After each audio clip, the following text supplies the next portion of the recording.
Hey guys, my name is Deatherage. And my name is Isabelle Lubben. Welcome to another episode of Vervecast. Previous episodes of our broadcast can be found on our website, thevervenews.com, or on our YouTube channel, The Verve Newspaper. In this broadcast, we'll be covering our homecoming festivities, the annual Powder Puff football game, and staff members with military experience. Vervecast starts now.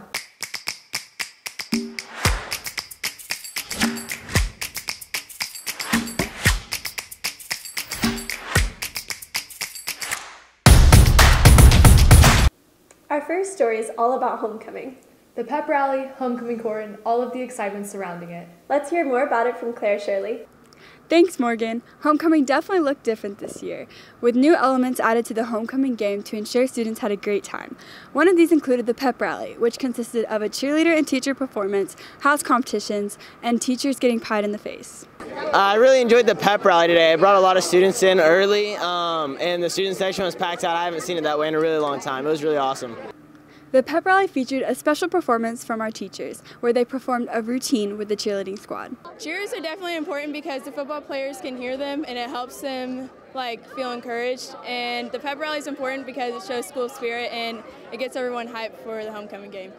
The football team and senior superlatives were also highlighted at the pep rally.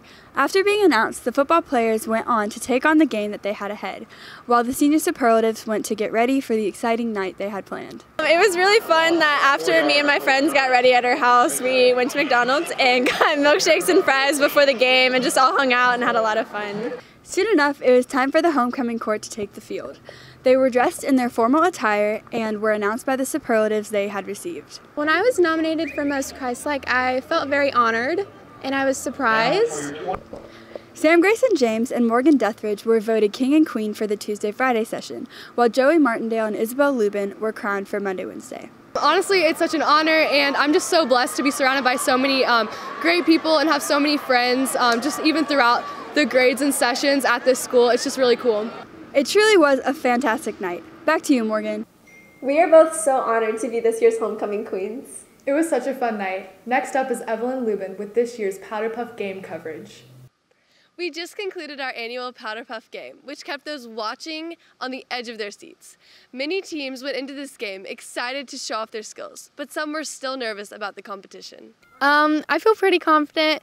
I think we're going to do good, but I'm a little intimidated by the seniors, and I feel like they're pretty good.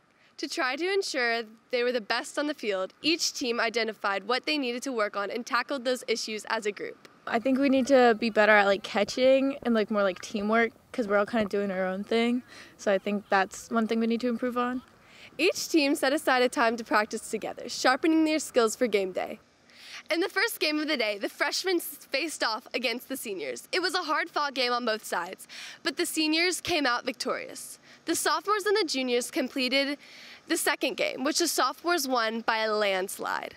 The seniors and sophomores then took on the championship game, which was filled with strong defensive plays and interceptions on both sides. In the end, the seniors beat out the sophomores with a final score of 33-12. I feel great about winning. I'm so proud of my team. I think what really helped us to win was our defense. Our defense was super on top of the offense, which really helped, and our offense was also super on fire. They were really good at doing the plays and knowing what to do even though we were under pressure. Powder Puff was such an exciting event. Back to you, Isabelle. Congrats, seniors. It was so much fun to watch the games this year. Absolutely. Our last story in this episode features the military backgrounds of current staff members at TKA. Let's hear more about it from Samuel. Thanks, Isabelle. Colonel Stepat served as an aviator in the Army for 24 years, as an intelligence officer for 6 years. As a battalion commander, he discovered the value of getting to know his soldiers personally.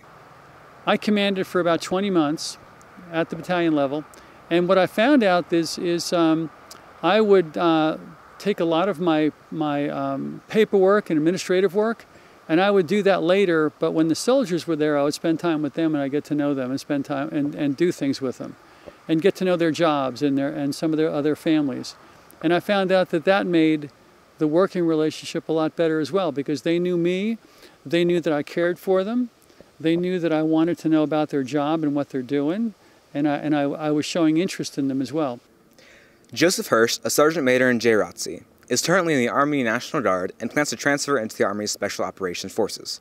Over the summer, he completed basic training at Fort Benning in southern Georgia. The greatest thing I learned in basic training, probably the biggest takeaway for me, was the value of life and how sacred it is and how it shouldn't be taken for granted, which is really funny to me more than anything else, because all we were talking about was how to kill the other bad guy and how to stay alive. And it really showed how fragile human life is and the importance of it.